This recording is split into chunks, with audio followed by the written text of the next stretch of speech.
Millions believe the story, but the pieces just don't fit.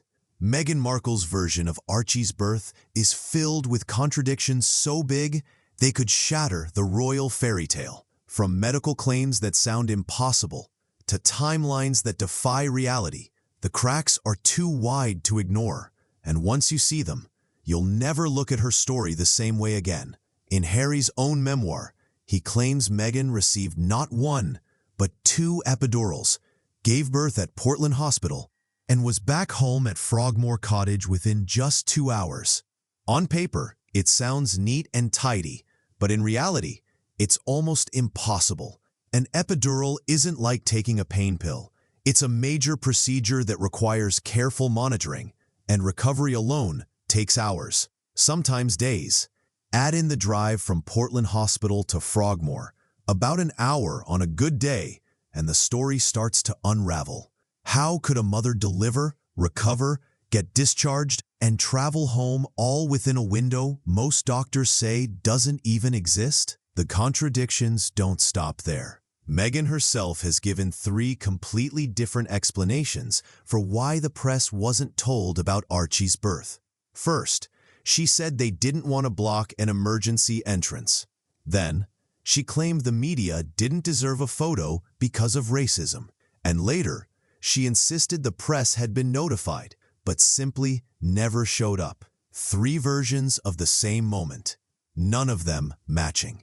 Even more puzzling, royal protocol demands the Queen be alerted the moment a royal goes into labor. Yet reports suggest that didn't happen at all. Breaking centuries of tradition isn't something security teams just forget.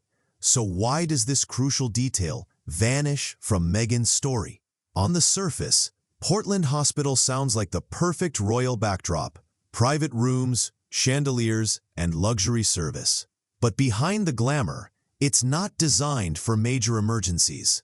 In fact, serious complications are usually transferred to other hospitals better equipped to handle them. That makes Harry's claim of 2 epidurals even harder to believe. Doctors point out that an epidural isn't doubled up like aspirin.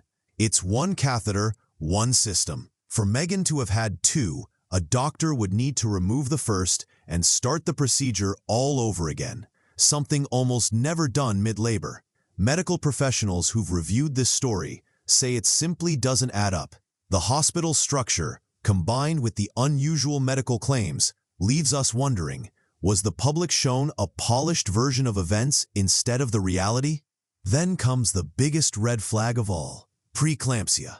It's a dangerous condition that can strike during or after pregnancy, leading to seizures, organ failure, even life-threatening complications if not closely monitored. And yet, Meghan's story suggests she faced this risk, had 2 epidurals, gave birth, and was discharged all within a couple of hours. Doctors call that impossible. Even in smooth, low-risk deliveries, mothers are kept for at least a full day or 2. Add an epidural, or worse, a complication like preeclampsia, and the timeline stretches to several days, sometimes longer. You don't just walk out of the hospital hours later like it's a spa appointment. That's why this part of the story alarms so many, because the medical reality and the official version don't line up at all. And the timeline only gets stranger. Just weeks after Archie's birth, Meghan and Harry were jetting off to Ibiza, Paris, Italy, even New York.